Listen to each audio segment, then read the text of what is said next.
시간이 되었으므로 2021년도 9월 9일 목요일 아침 예배를 시작하겠습니다.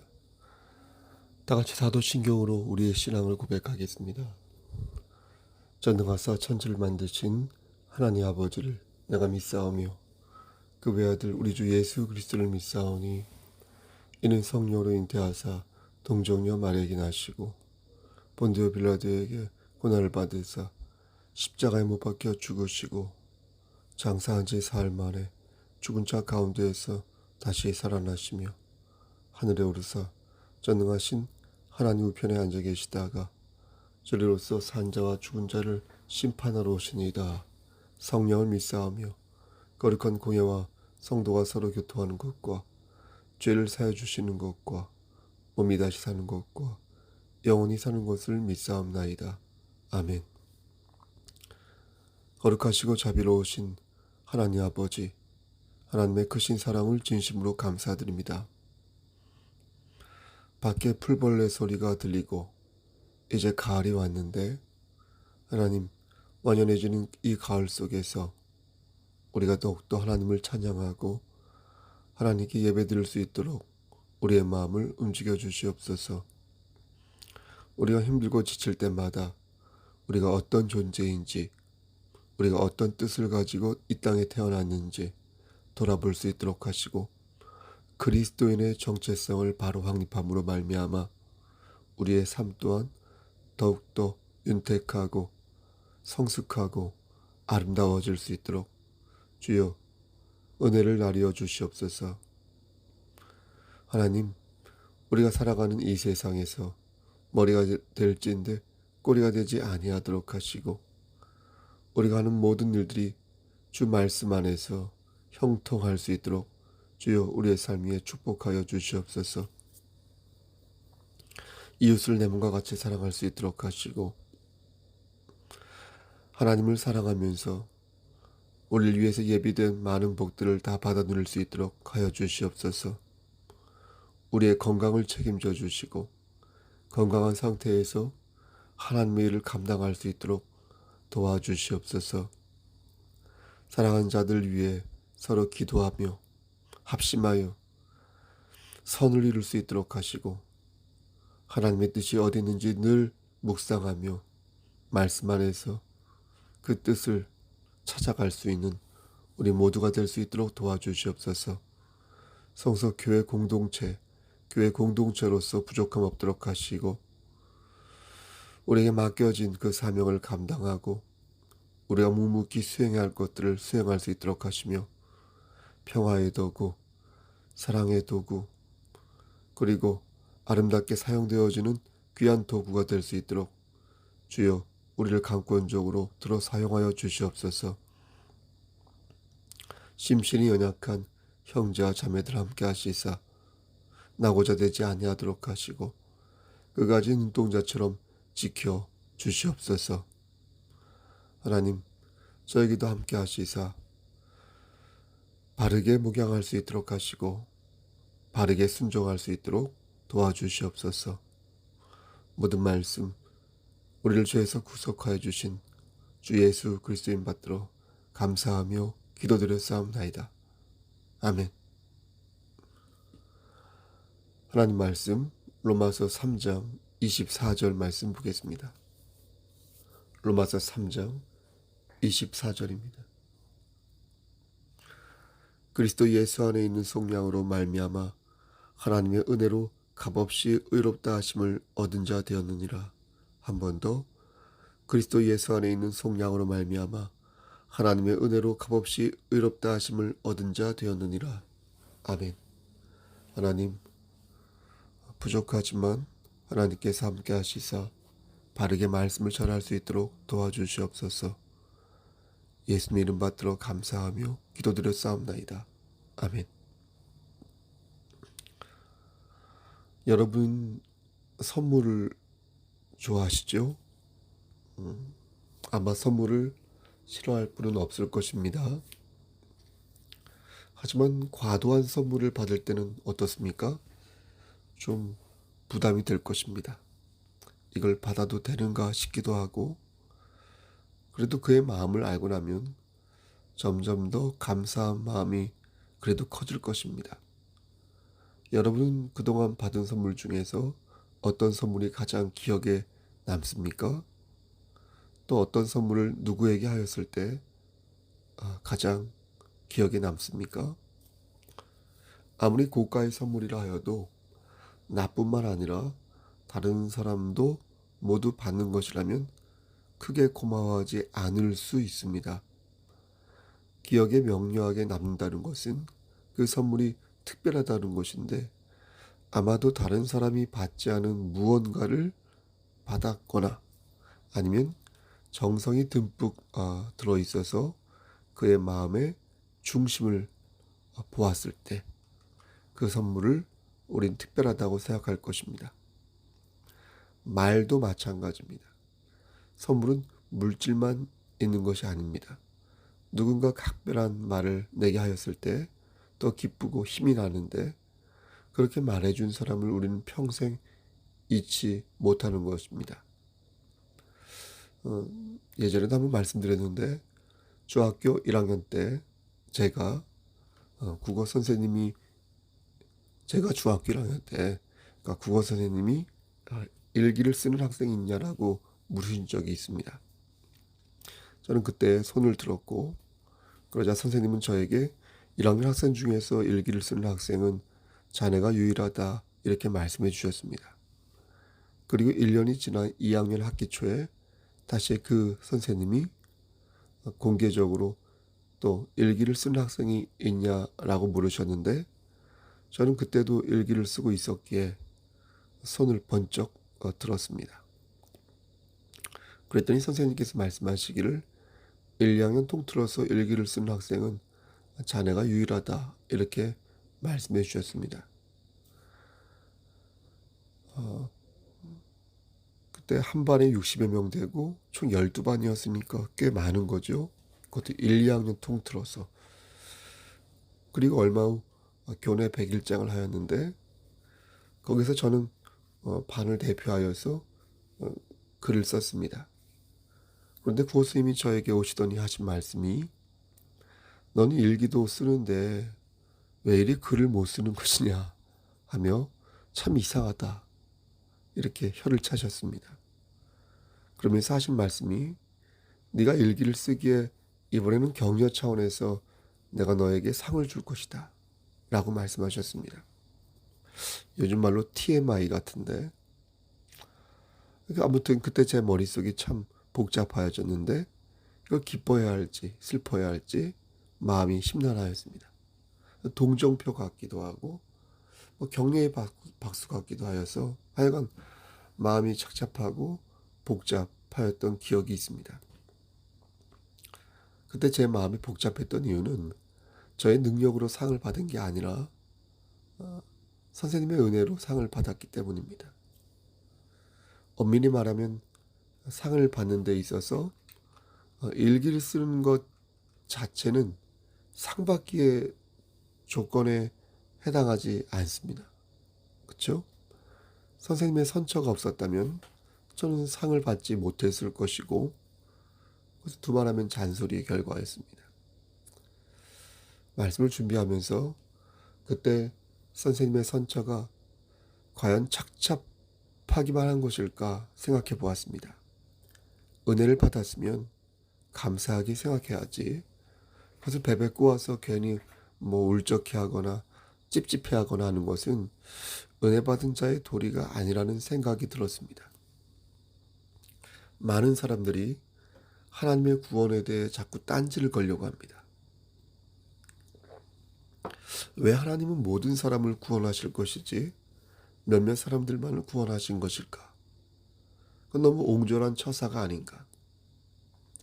심지어 하나님을 믿는다고 말하는 사람들조차 하나님의 역사하심을 삐딱하게 보고 자기 시선에서 하나님을 재고 하나님을 이해하려는 것을 봅니다.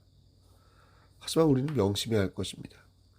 인간은 하나님의 마음을 간파할 수 없습니다.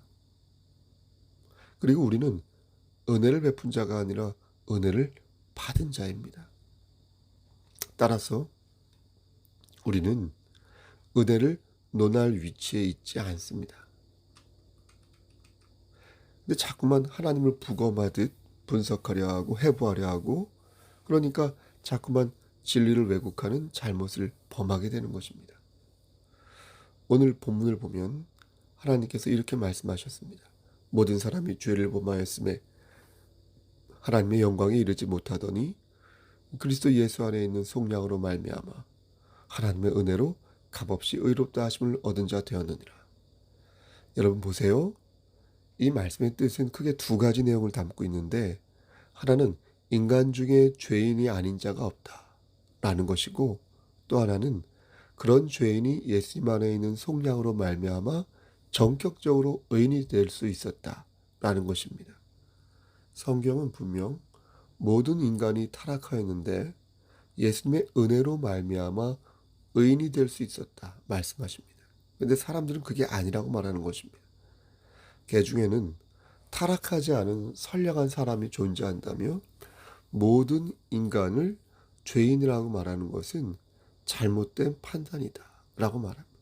또 예수님의 은혜는 인간을 구원하는 것이 아니라 과학과 기술과 철학과 사상, 이따위 것들이 인간을 구원할 수 있다고 말합니다. 이건 애당초 하나님의 존재 자체를 부인하는 처사죠. 그래서 하나님의 권능을 폄훼하고 과학과 물질을 그 반열 위에 올려놓는 처사인 것입니다. 우리는 과학과 기술이 우리의 삶을 풍요롭게 할 뿐, 인간의 존재론적인 한계를 극복하는 데 도움을 주지 못한다는 사실을 명심해야 할 것입니다. 여기서 한 발 더 나아가 하나님의 말씀을 호도하고 왜곡하는 일이 생겨나기 시작했는데, 그 대표적인 말씀이 우리가 잘 아는 요한복음 3장 16절 말씀이 되겠습니다. 하나님이 세상을 이처럼 사랑하사 독생자를 주셨으니 그를 믿는 자마다 멸망치 않고 영생을 얻게 하려 하심이라. 그러니까 성경을 왜곡하고 호도하는 사람들은 이 말씀을 이렇게 해석합니다. 하나님은 사랑과 자비가 많은 분이시다.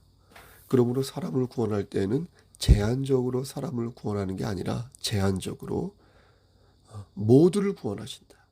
이를 증명하는 대표적인 말씀이 바로 이 말씀입니다. 그러면서 말하기를 하나님이 누구를 사랑하신다고 하였는가? 라고 묻습니다.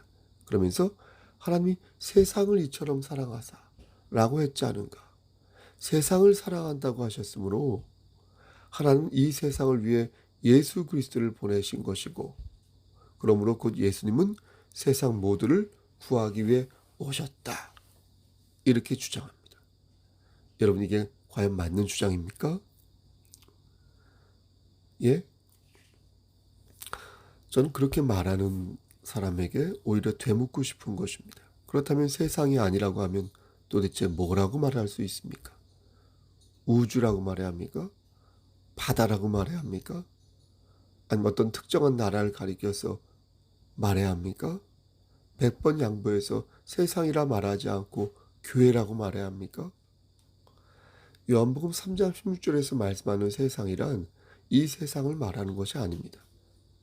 다시 말해서 죄를 지은 죄인을 말하는 것이 아닙니다. 요한복음 3장 16절에서 말씀하는 세상이란 하나님의 자녀들이 거하는 세상을 뜻하는 것입니다. 하나님의 자녀들은 여러 세상에 포진되어 있지 않습니까? 한국에도 있고 미국에도 있고 유럽에도 있고 아프리카에도 있지 않겠습니까? 또 하나님의 자녀들은 비행기를 타고 다닐 수도 있고 잠수부가 되어 바닷속을 노닐 수도 있고 넓은 곳에서 지금도 널리 산재해 있지 않겠습니까? 그러므로 세상에 퍼져 있는 것이니 세상 속에 있는 하나님의 자녀들을 사랑하여 독생자를 보내주셨다고 말씀하신 것은 틀린 말씀이 아닌 것입니다. 따라서 구원은 세상에 있는 모든 백성들에게 해당하는 것이 아니라 세상 속에서 그리스도를 영접한 사람만이 구원을 받을 수가 있는 것입니다. 세상 사람들은 하나님의 자비와 사랑을 운운하며 사랑이 많으신 하나님이 몇몇 사람만 구원하실 리가 없다고 자꾸 말하는데, 그것이야말로 하나님의 권능에 시비를 걸고 간섭하려 하고 그렇게 하는 오만하고 불순한 행위인 것입니다. 우리가 받은 구원은 우리가 잘나서 구원을 받은 게 아니라 전적으로 하나님께서 주신 선물이라 말씀드렸습니다. 그러하기에 우리는 그것을 감사히 받으면 되는 것입니다. 그럼 그 선물을 받으면 입을 싹 씻고 가만히 있으면 되는 것인가? 그게 아닙니다. 가만히 있으면 안 되는 것입니다. 그래서 성경은 그것을 뭐라고 말씀하냐면 사랑의 빚이라고 말씀하고 있는 것입니다. 그래서 하나님의 자녀들은 그것을 사랑의 빚으로 알고 그 빚을 갚기 위해 더욱 이웃을 사랑하고 내 형제에게 복음을 전해야 하는 사명을 갖는 것입니다. 하지만 그렇다고 마치 내가 하나님이라도 됐냐 착각하여서 하나님의 역사를 논평하고 하나님의 섭리를 폄훼한다면 그것은 오지랖이 넓은 게 아니라 교만한 것이다. 큰 죄이다. 그러므로 여러분 신앙의 도리를 바르게 가지시고 사랑의 빚을 갚아가시기를 간절히 소원합니다. 사람들이 호도하는 말씀 중에 자주 사용하는 말씀이 하나 더 있습니다. 바로 베드로후서 3장 9절 말씀입니다. 이 말씀을 읽어보겠습니다. 주의 약속은 어떤 이들이 더디다고 생각하는 것 같이 더딘 것이 아니라 오직 주께서는 너희를 대하여 오래 참으사 아무도 멸망하지 아니하고 다 회개하기에 이르기를 원하시느니라. 성경을 왜곡하는 사람들은 9절 말씀 중간에 있는 아무도 멸망하지 아니하고 이 말을 자꾸 거론합니다. 그들은 이 부분을 가리키면서 그거 봐라. 하나님은 아무도 멸망당하기를 원치 않으신다. 응? 이거 봐라. 사람들이 다 회개하여 천국에 이르기를 원하지 않으신가? 원하시지 않는가? 이렇게 말합니다. 하지만 우리가 이 말씀을 조금만 주의 깊게 읽으면 그러한 주장이 터무니없는 주장이라는 것을 알 수 있습니다. 9절 말씀을 다시 읽어보면 주의 약속은 어떤 이들이 더디다고 생각하는 것 같이 더딘 것이 아니라 오직 주께서는 이라고 말씀하시며 분명한 대상을 말씀하고 계신데 그게 바로 무엇입니까? 너희를 이라는 목적, 너희를. 이것을 붙여서 다시 읽어보면 주께서는 너희를 대하여 오래 참으사 아무도 멸망하지 않기를 바라신다. 다시요. 주께서는 너희를 대하여 오래 참으사 아무도 멸망하지 않기를 바라신다. 이렇게 말씀하시는 겁니다. 다시 말해서 아무도 멸망하지 않는 대상은 세상에 있는 모든 사람이 아니라 바로 너희라는 거예요. 너희. 여러분들이라는 거예요. 예? 그 너희, 즉 8절에서 말씀하는 사랑하는 자들, 그게 너희인 것입니다. 여러분 이 사랑하는 자들이 누구라고요? 바로 우리라고요. 아멘. 사랑하는 자들은 주님께서 빨리 세상에 오기를 바라는 사람들입니다. 제대로 된 교회는 주님께서 하루빨리 재림하셔서 하나님 나라를 완전히 이루기를 바라십니다. 바랍니다.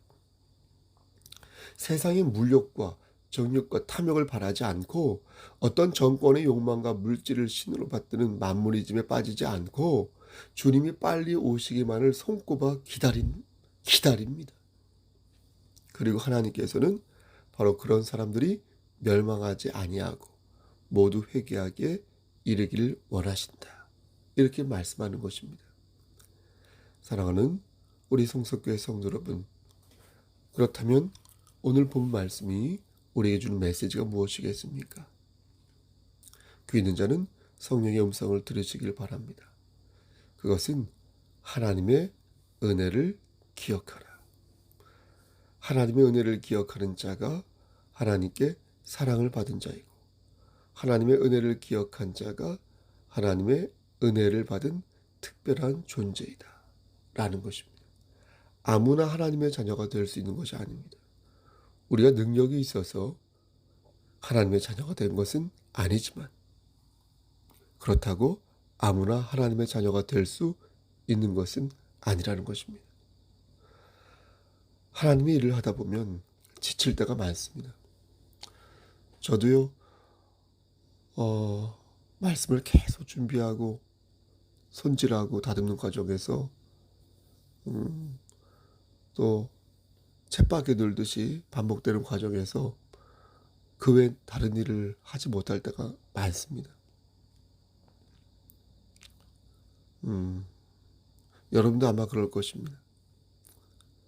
우리는 천사가 아니게 하나님 일을 하다 보면 힘이 붙일 때가 많습니다. 시간은 한정되어 있고 또 해야 할 일들이 있고 또 욕망이라는 게 있지 않습니까? 저도 있고요. 저도 다른 어떤 목표가 또 있고요. 여러분도 아마 그럴 겁니다. 그러다 보니까 그것이 부닥치면서 여러 장애가 생깁니다. 우리의 욕심이 우리를 지치게 만들고 때로는 형제와 자매의 거친 부분이 우리를 힘들게 할 때도 있습니다. 내가 건강해서 청소하는 것이 아니고 내가 돈이 많아서 뭐 헌상을 하는 것이 아니고 내가 뭐 시간이 남아서 하나님의 일을 하는 것이 아니게 우린 힘이 붙일 때가 많습니다. 하지만 그때마다 우리는 반드시 기억해야 할 것이 있습니다. 그것은 바로 저와 여러분이 받은 선물이다. 우리가 받은 선물, 성목사가 받은 선물, 권사님들, 집사님들, 여러분들이 받은 선물, 아무나 가질 수 없는 그 선물, 하나님으로부터 와서 그 어떤 것과도 비교할 수 없는 그 선물을 우리가 기억할 때에, 우리가 받았음을 기억할 때에 우린 다시 큰 힘을 얻게 되는 것입니다. 여러분, 그 힘은 우리를 특별하게 만드는 힘이요, 그 힘은 우리를 정결하게 만드는 힘이요, 그 힘은 오직 선택받은 자만이 가질 수 있는 기쁨으로서 그리스도 예수 안에서 누리는 참 평강인 줄 믿습니다. 그러므로 여러분, 힘들 때마다 주의 은총을 기억하시길 바랍니다. 저도 그렇게 하겠습니다. 여러분이 하나님의 자녀라는 사실은 그 어떤 위로와 격려보다 큰 힘이 될 것입니다. 그리스도 예수 안에 있는 속량으로 말미암아 하나님의 은혜로 값없이 의롭다 하심을 얻은 자 되었음을 믿으시기를 우리를 주에서 구속하여 주신 주님의 이름 받들어 간절히 축원합니다. 아멘. 주의 기도로 예배를 마칩니다. 하늘에 계신 우리 아버지여, 이름이 거룩히 여김을 받으시오며 나라의 마옵시며 뜻이 하늘에서 이루어진 것 같이 땅에서도 이루어지이다. 오늘날 우리에게 일용할 양식을 주시옵고 우리가 우리에게 죄진 자를 사하여 준 것 같이 우리의 죄를 사하여 주시옵고 우리를 시험에 들게 하지 마시옵고 다만 하게서 구하옵소서. 나라와 권세와 영광이 아버지께 영원히 있사옵나이다. 아멘. 예배를 마쳤습니다. 5시 반, 우리 아침 예배 5시 반 시간이 거의 다 가까웠는데요. 여러분 조금 후에 음성 파일로 우선 예배 시간에 만나 뵙도록 하겠습니다. 여러분 날씨가 많이 선선해졌습니다. 그래도 가을의 정취를 느낄 수 있는 그런 날씨입니다. 건강한 하루 보내시고요. 코로나19 조심하시고요. 속히 백신도 많이 맞아서 빨리 대면 예배로 드렸으면 좋겠습니다. 수요 예배도 또 회중 예배도 다 같이 모여서 함께 교제하였으면 좋겠습니다. 여러분 영상, 사진, 응모 아시죠? 그거 보내주시면 감사하겠습니다. 여러분 오늘 하루도 힘찬 하루 되십시오. 샬롬.